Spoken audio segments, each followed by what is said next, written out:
Alipoota eno yesigamiziddwa ku kunoonyereza okwakolebwa omwaka oguwedde wakati w'omwezi gwa Novemba ne Desemba mu bitundu by'eggwanga eby'enjawulo.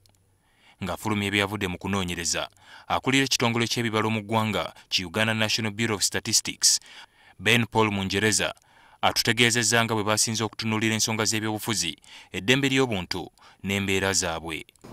Kwegamba byonna ebintu ebikwata ku governance, ebikwata ku ddembe ly'abantu, n'ebyokwerinda by'abantu.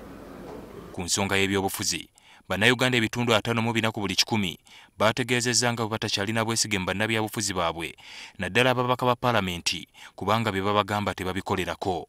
Abantu 10 ku buli be twabuuza twazuulako 54 abaagamba nti baali basuubira nti ababaka abaasindikibwa mu Paalamenti tebaatuukiriza biruubirirwa by'abantu bye baali balina okuteesaako, bye baali balina okukola.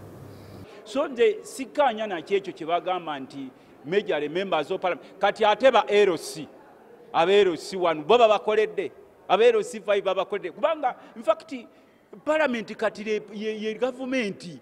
Ekitegeeza abantu nabo beeluzinzemu trust, nabo bokka tebeematira ye, kubanga oba ogambye nti nze trustinga politician avudde mmwe mumulonze, kati we muba mmwe mumulonze ate muddamu mutyagamba nti tumutrustinga.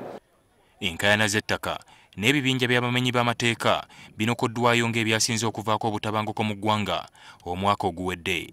Ebibinja bino bw'otwalira wamu obutayimbwa, bw'otwalira wamu ebibinja nga bumanyi bakifeesi, byebimu ku bigezo bye tusobola okuwa.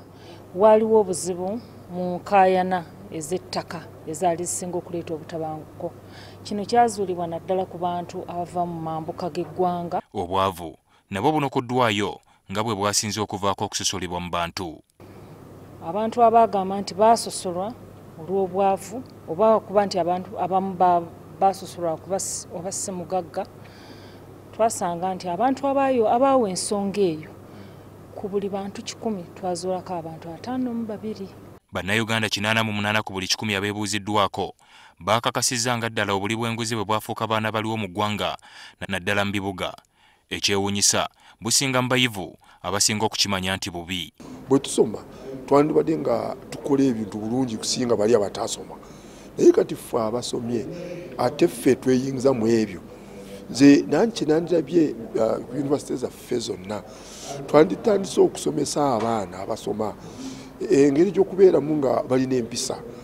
Alipoota eno eraze nga abakyala bwe bongera okutulugunyizibwa abaami baabwe wabula ne basigala mu bufumbo olw'okwagala okuza abaana baabwe n'okwagala ebyenfuna. A lot need to be done to economically empower women so that they are not forced to stay in these abusive relationships because they depend on the very people that are supposed to be protecting them, yet these are the ones that are abusing them. Ebirala ebyazuuliddwe mu alipoota eno kwe kubanga Bannayuganda ebitundu 5 ku buli 100 bokka be balina diguli, 19 ku buli 100 tebagendangako ku ssomero, 66 ku buli 100 be bamanyi okusoma n'okuwandiika, 25 ku buli 100 be bamalako okusoma kwa primary, 63 ku buli 100 be balina amasimu, bo 65 ku buli 100 be balina sim cards, wabula nga Bannayuganda 2 bokka ku buli 100 be balina passporta. Yadde nga basinga bayita mu kusoomoozebwa okw'enjawulo, alipoota eraze nga Bannayuganda ebitundu 76 ku buli 100 bwe bali abasanyufu era bawangaalira mirembe. Ali Mivule, NTV Akawungeezi.